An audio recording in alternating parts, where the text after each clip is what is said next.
Não, não é clickbait.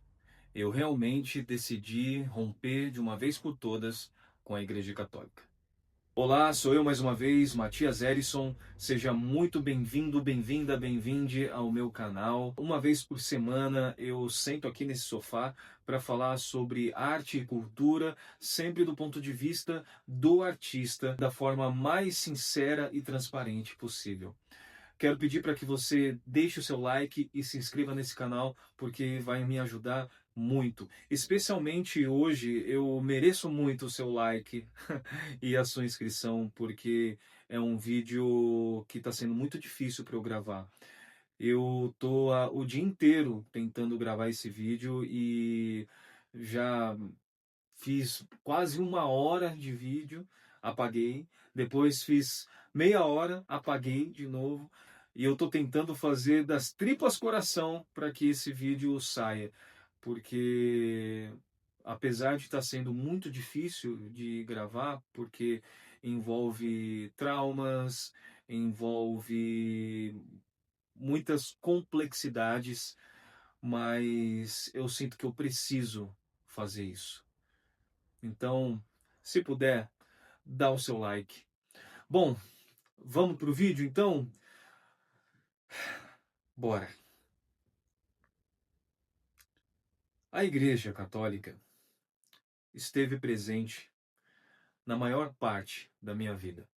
Desde quando a minha mãe me batizou, minha mãe, meu pai, os meus padrinhos, que é o que normalmente se faz com uma criança recém-nascida tendo os pais católicos. Tem antes também uma coisa que eu guardo com muito carinho, que são os terços que a minha mãe fazia lá em casa. Ela, como uma exímia devota de Nossa Senhora, uma vez por mês ela fazia o terço em casa, e eu era pequenininho, sabe, não entendia nada daquilo e ficava lá atazanando ela. E ela, entre uma Ave Maria e outra, entre o Pai Nosso e outro, me dava uns tapas assim para eu ficar quieto, enquanto os meus irmãos, todos mais velhos que eu, ficavam lá atrás rindo, sabe? Então, essa coisa afetiva da fé, isso é muito legal, porque me faz eu me lembrar da minha mãe, sabe? Me lembrar desses momentos em família. E, como eu disse, depois, né, do batismo, eu fiz a primeira comunhão. Inclusive, eu tenho algumas fotos aqui, meu álbum de primeira comunhão, tirada pelo Guedes, que era o fotógrafo lá da paróquia, lá da igreja. Então eu tô aqui, ó, com 11 anos de idade, recebendo aqui pela primeira vez o corpo e o sangue de Cristo. Eu não lembro se eu bebi vinho realmente. Eu creio que sim, porque esse padre, o padre Mauro, esse carequinha aqui, ele levava muito a sério as tradições cristãs. Mas assim, eu não tenho certeza. E aqui estou eu, né, lendo aqui uma leitura, se eu não me engano. Aqui a minha mãe, Dona Estela, a minha tia, a Dona Helena, e eu aqui no meio. E olha só a seriedade do garoto. Tinha 11 anos de idade aqui, na minha primeira comunhão. Eu não vou explicar o que é a primeira comunhão, ou vou? Vou! A primeira comunhão é o primeiro relacionamento íntimo que você tem com Cristo. A simbologia é a seguinte: Cristo se dá em forma de pão e vinho, o pão representando o seu corpo, a sua carne, e o vinho representando o seu sangue. Então você se alimenta do corpo de Cristo e se hidrata do sangue de Cristo para ter um relacionamento mais próximo dele, para que Cristo esteja em você e você esteja em Cristo. Olha, fiquei parecendo padre falando agora, hein? Então essa é a primeira comunhão. Eu fiz também o Crisma, depois fui catequista de Crisma por muito tempo. Estive num movimento da igreja chamado Caminho Neocatecumenal, que, na minha opinião, foi o que acentuou ainda mais os traumas que eu tive com a Igreja Católica. E isso eu vou preferir escrever num livro. Inclusive, eu estou escrevendo esse livro que vai falar sobre essa minha jornada, né? Como saindo de uma vida religiosa, de uma vida, digamos, mais moral, e indo viver a minha vocação como pessoa, como ser humano, que é ser artista, sabe? Então, por isso que, embora esse vídeo fale muito sobre processos pessoais, esse processo pessoal em específico, ele tem tudo a ver com a minha relação com a arte, sabe? E aí eu fiz parte desse movimento da Igreja Católica até os meus 25 anos. E era uma coisa assim muito, digamos, é um movimento que eu diria ortodoxo, porque é um movimento que busca resgatar as tradições dos primeiros cristãos.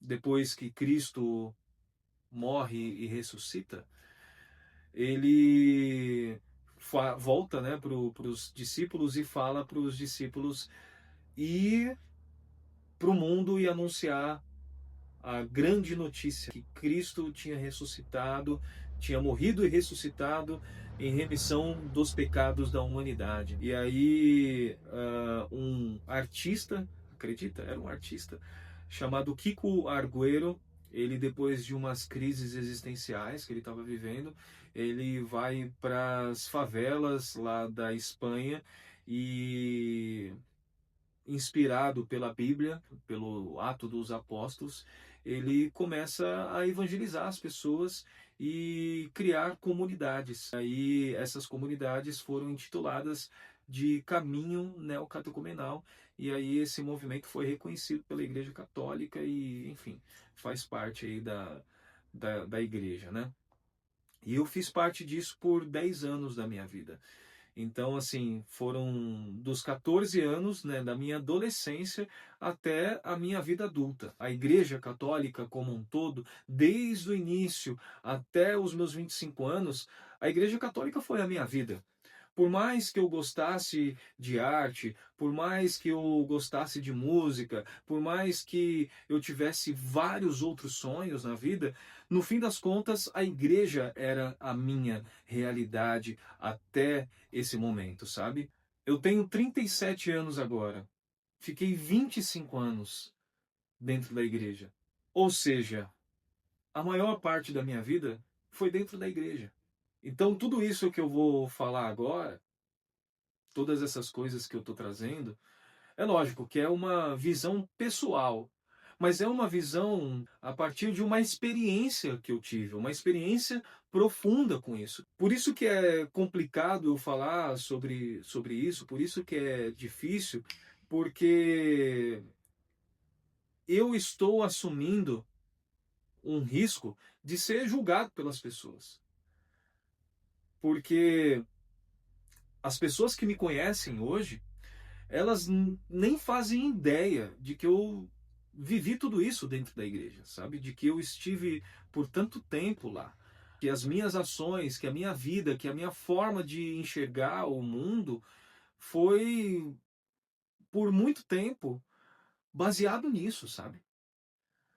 Então não é uma coisa fácil. Não é uma coisa que é, assim, simples. Não foi simples de viver e também não é simples de falar. Mas, enfim,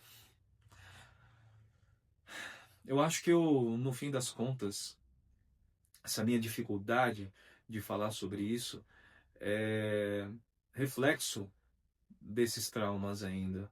Falar sobre isso, na verdade, é um exorcismo. O exorcismo que eu tô tendo que fazer. Vamos lá, vamos lá. Eu vou conseguir.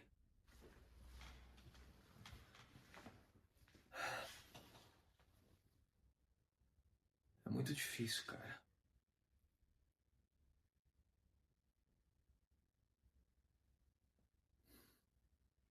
É muito difícil.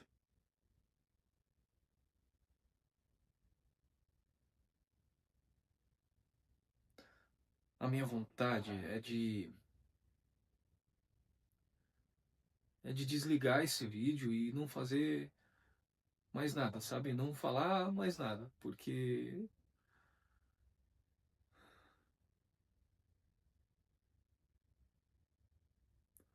quando eu falo sobre isso, eu me sinto tão fraco.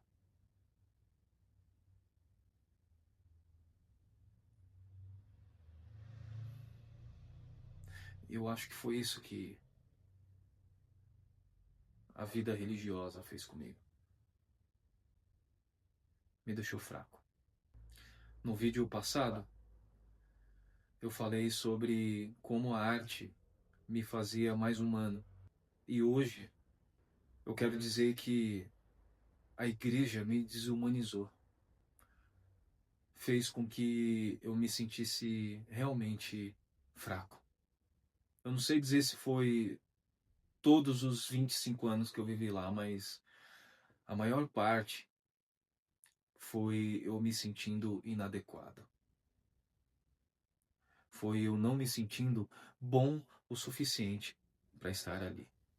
E não dá para dizer que não é um projeto, sabe, da própria igreja.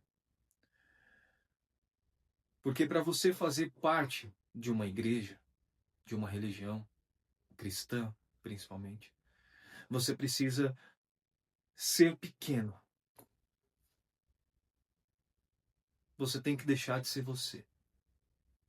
Nos 10 anos em que eu fiz parte do caminho neocatecumenal, eu ouvi que não tinha nada de bom no ser humano.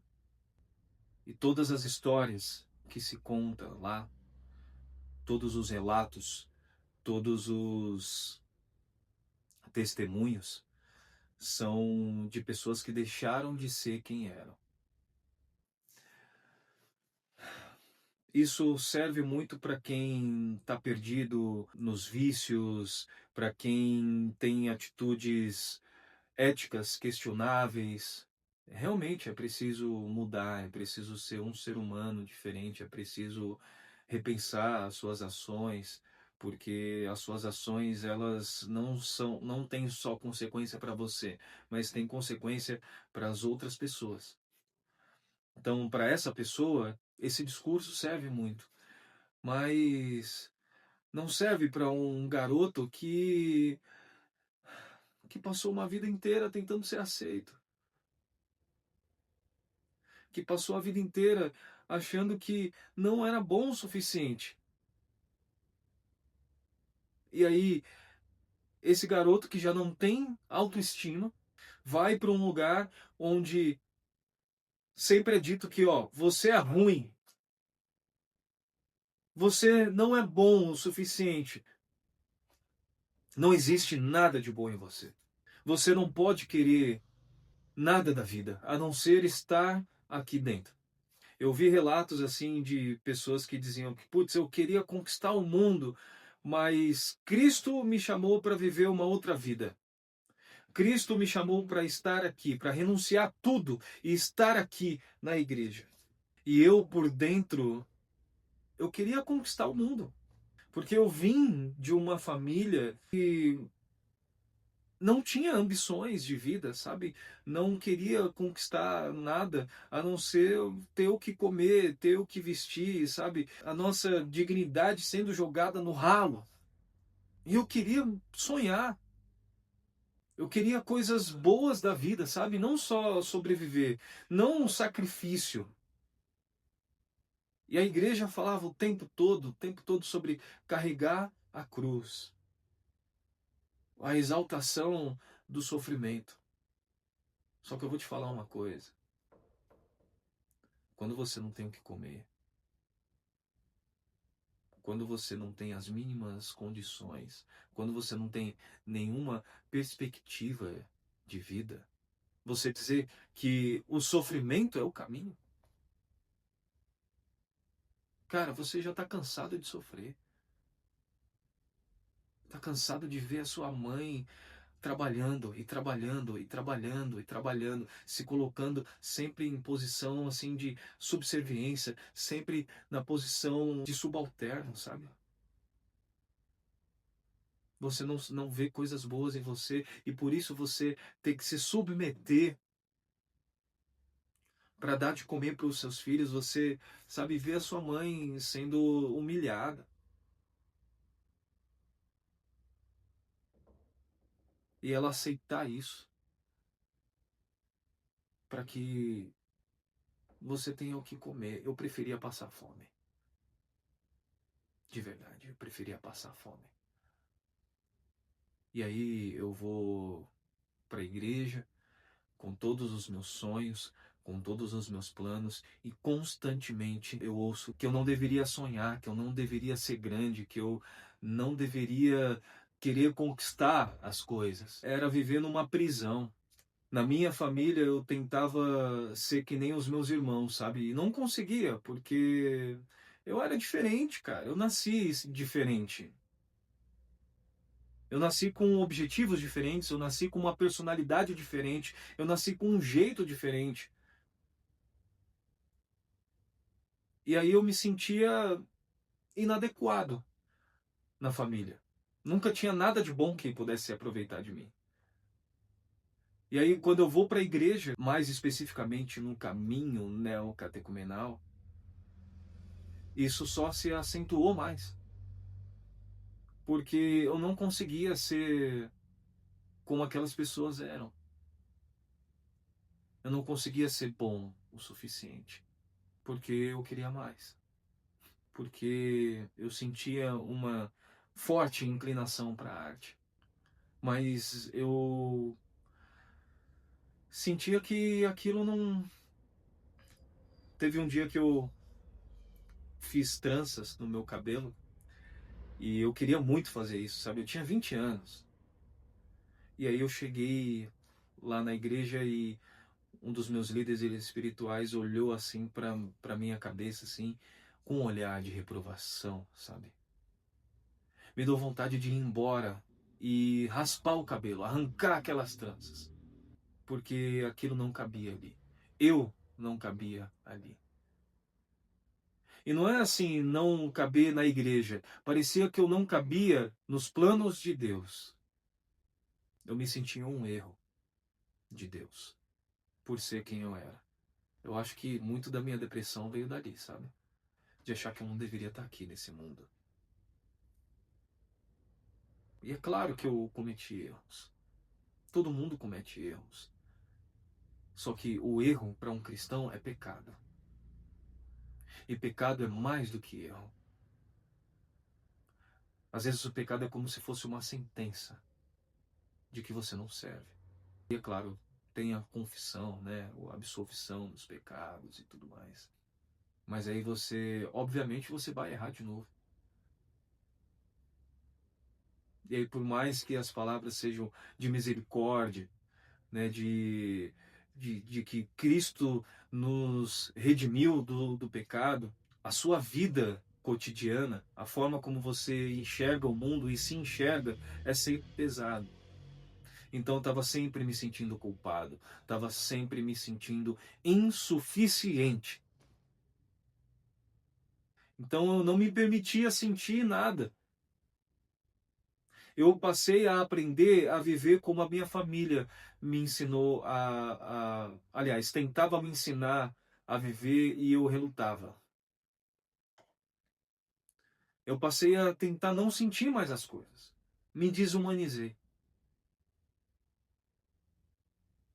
E aí quando veio a coisa da gravidez, né, eu me tornei pai e era completamente fora do padrão do que a igreja tinha estabelecido como o ideal. Eu, assim, era como se realmente Deus tivesse falado assim: ó, você não serve. Você não serve para estar aqui. A não ser que você faça o que estão esperando que você faça, que é casar com uma pessoa que eu não tinha certeza se eu amava ainda, sabe? Na verdade, assim, eu tinha assim um sentimento por ela, mas a gente não era compatível, entende? E o quanto que eu me senti culpado. Eu senti que eu tinha estragado tudo. que eu não fazia nada certo. Quantas vezes eu me culpei. E eu sentia um vazio dentro de mim, muito grande, que eu não sabia explicar. E hoje eu entendo que esse vazio é a tentativa sempre frustrada de tentar me encaixar em algo que eu não encaixava. Primeiro com a família e depois com a igreja. Era um esforço para tentar ser como aquelas pessoas. E eu não conseguia. E aí, quando aconteceu isso, a gravidez, né, da Isabela, que hoje está aí, 12 anos de idade, eu passei a não me sentir mais em paz ali. Aliás, eu já não me sentia em paz, né? Mas aquilo se tornou um verdadeiro inferno para mim. E naquela mesma época eu estava pensando, né, em fazer teatro, porque eu queria ser dublador. E aí eu tinha me inscrito e estava em dúvida ainda sobre o que eu realmente ia fazer. E eu lembro como se fosse hoje, sabe? O último dia que eu estava lá, um padre espanhol, ele falou: Erison, você não é um homem, você é um moleque. Você precisa crescer. Talvez você vá se lembrar do que eu estou dizendo agora para o resto da sua vida. Quando nós somos jovens, ele abriu assim a palma da mão. Nós temos um leque de opções. Ser adulto é escolher uma opção e deixar todas as outras para trás.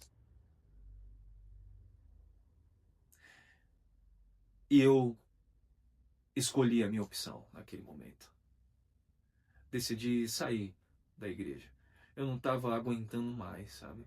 Não estava aguentando mais aquele sofrimento, aquela angústia, tentar fazer parte de um lugar que eu não pertencia, de fato. Né? Para eu pertencer àquele lugar de verdade, o que eu tinha que fazer era casar, ter de 7 a 10 filhos, usar as mesmas roupas, falar da mesma forma, viver da mesma forma, ser exatamente como aquelas pessoas eram. E eu não conseguia. Eu não tinha força para isso. E aí eu cansei e eu saí da igreja e isso foi no domingo. Na quarta-feira eu estava lá na aula de teatro, na primeira aula, porque, aliás, na minha primeira aula, porque na segunda-feira eu não tinha ido. A coordenadora do curso me ligou e falou: Ó, você vai fazer parte mesmo? Você vai participar do curso? Porque tem uma fila de espera gigantesca e eu tô ligando para as pessoas para saber se vai rolar mesmo, porque senão você dá a vaga para outra pessoa. E aí eu fui lá e falei: Não, eu vou sim. E aí eu fui lá. E aí, de menino de igreja, eu passei a ser um pai solteiro que começou a fazer teatro. Eu já falei no outro vídeo, né, que o meu professor via em mim um grande potencial, mas que esse potencial era ofuscado por um grande conflito. E eu falei um pouco sobre esse conflito no outro vídeo, mas quando eu comecei no teatro, eu tinha convicção de que tinha um lugar especial para mim no inferno. Por mais que eu estivesse feliz com aquele novo mundo, eu sentia que eu desagradava a Deus, de que eu não deveria estar fazendo aquilo. Só que aí, a partir disso, né, foi um grande processo, né, de libertar disso. Só que esses traumas são tão grandes que você sai da igreja, mas ela não sai de você. Hoje, com 37 anos, há poucas semanas atrás, eu percebia que aquele peso ainda estava aqui, de que eu ainda não tinha me desvinculado 100% de tudo aquilo. E aí a minha namorada, minha companheira, ela se identifica com as religiões de matriz africanas. E eu passei a frequentar os terreiros com ela e tudo, né? Também passei pela ayahuasca, por algumas experiências relacionadas a isso. E todas as vezes que eu passava com as entidades assim, elas me diziam o quanto que eu era grande. E eu vi isso ao mesmo tempo que me deixava assim feliz, que me deixava orgulhoso de mim mesmo, era estranho, porque eu não aprendi a me ver como uma pessoa grande. Eu aprendi a me ver como pequeno. Quanto menor eu fosse, melhor, mais adequado eu estaria para Deus, para a igreja. E inclusive eu falei da ayahuasca, eu tive uma visão assim de mim mesmo que, cara, era uma coisa assim que parecia que não era a realidade, sabe? Que parecia que aquilo não me cabia. E é isso, todas as vezes que eu via que eu era grande, era estranho para mim. E aí eu entendi que isso eram resquícios daquela pessoa ali que tentava se encaixar, que tentava ser o bom moço, que tentava ser pequeno para fazer parte daquele mundo. E aí eu fui orientado a escrever uma carta, né, e tudo, me desvinculando de uma vez por todas da igreja. E foi difícil escrever aquela carta, porque ainda tinha uma voz aqui atrás dizendo que se eu fizesse isso, tinha um lugar especial reservado para mim no inferno. Ser eu era o caminho da perdição. Então eu precisei ter muita força para fazer isso, sabe? Muita força mesmo para me desvincular, para quebrar essas correntes que me aprisionavam. E eu sinto que eu ainda preciso, que ainda tem um processo. Fazer esse vídeo é um processo. Dizer publicamente que, ó, eu rompi com a igreja é um processo. Faz parte desse processo. Mas outra parte fundamental nesse processo foi o que eu vivenciei nesse final de semana num terreiro de culto tradicional iorubá, em que o babá, que é o nome que se dá ao pai, né, da casa, ele dizia sobre os dons extraordinários que cada um de nós tem. E vou traduzir com as minhas palavras, que você não faz bem ao mundo se escondendo, que você não faz bem ao mundo sendo pequeno, que você faz bem ao mundo sendo do tamanho que você nasceu para ser. Que quanto mais você for, melhor para o mundo.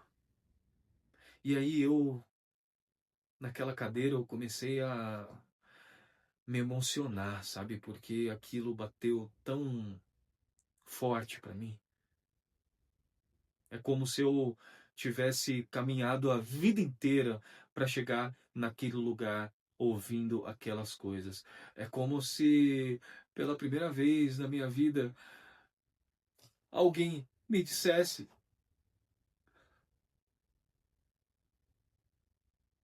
que eu não sou um erro de Deus, que a minha vida ela era boa sim, que eu tinha coisas boas para compartilhar com o mundo,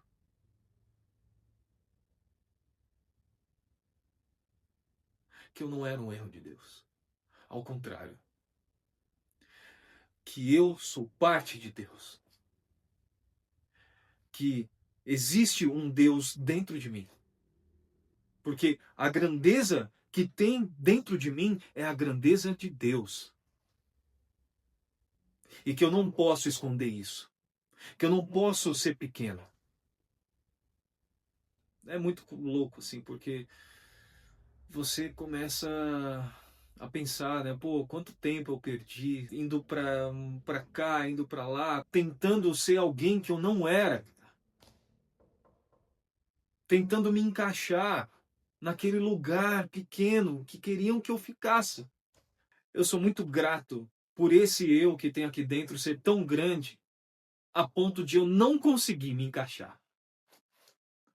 Tem muita gente que consegue se encaixar, que consegue deixar de ser quem é, porque, enfim, talvez porque seja mais fácil, mas o meu eu que tem aqui dentro, ele resiste.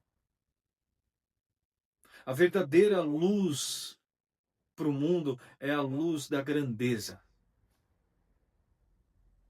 E isso é muito forte assim para mim, porque eu sou um homem negro. E eu ouvi isso de um grande artista chamado Saloma Salomão, que ele falava assim: não é dado ao negro o direito de andar com a postura ereta, com orgulho de ser quem é. E aí foi dentro de um terreiro de culto tradicional iorubá, uma cultura, porque não é uma religião, é uma cultura africana. Foi dentro desse terreiro que eu ouvi que quanto mais eu for, melhor. Aquilo me emocionou de uma forma, cara, de uma forma assim que é inexplicável. Eu acho que ainda tem um longo caminho, sabe? Mas eu tô preparado para enxergar e para se manifestar essa grandeza que tem dentro de mim. E eu tô falando isso porque eu sei que tem uma grandeza aí dentro de você também. Não ouça as pessoas que querem que você fique pequeno, que querem que você não seja você mesmo. Não esteja em lugares que destroem a sua autoestima, porque isso não faz bem para ninguém, não faz bem para você, não faz bem para quem está à sua volta, não faz bem para ninguém. E se você for parar para pensar, essas instituições, elas fazem o trabalho para controlar você. Porque é muito fácil para um homem branco, rico, dizer que, meu, essa é a sua cruz, carregue a sua cruz. É a vontade de Deus que você esteja nesse lugar, que você esteja nessa falta de dignidade. É a vontade de Deus. Assim como é a vontade de Deus eu estar aqui, com todos esses meus privilégios. Já parou para pensar nisso? É muito mais fácil para essa pessoa aceitar a vontade de Deus. Só que não é nada fácil você estar nesses lugares, sabe? Não é nada fácil você sofrer racismo, não é nada fácil você viver na miséria, não é nada fácil você não saber se você vai pagar o aluguel, ou se você paga o aluguel, ou se você come. Não é nada fácil.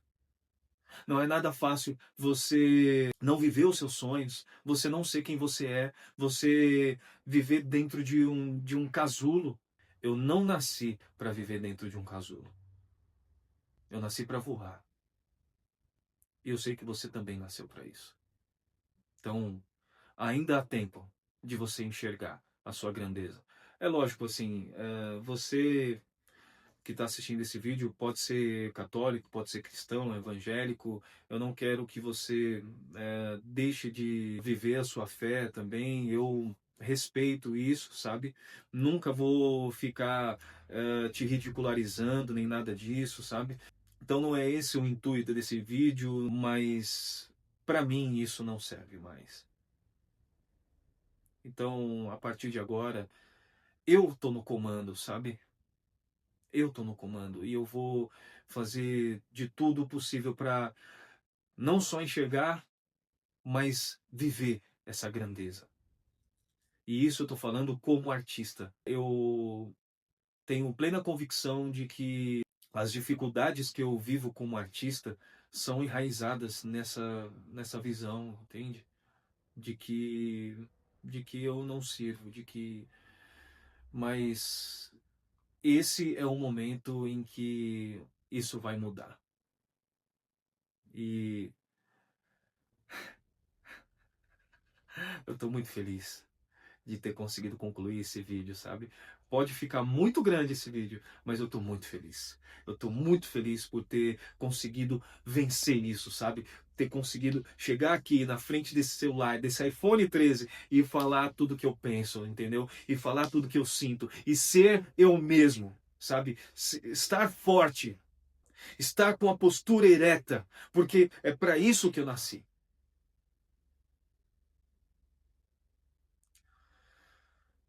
Muito obrigado por chegar até aqui. Comenta aí o que você pensa sobre tudo que eu falei e não deixe de enxergar a sua grandeza. Até o próximo vídeo.